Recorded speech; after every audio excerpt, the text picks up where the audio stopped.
柏林佢大約係6歲，幼稚園差唔多畢業嘅時候咧，就確診呢個白血病嘅。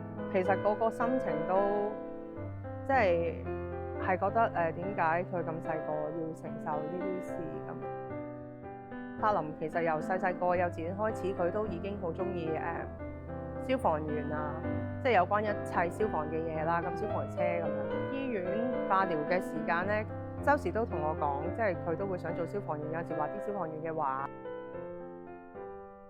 好感動啦！見到佢開心，我好開心咯。其實真係覺得佢當其時好努力咁面對咗嗰個化療，而今日佢又願望成真，我覺得成件事係好夢幻。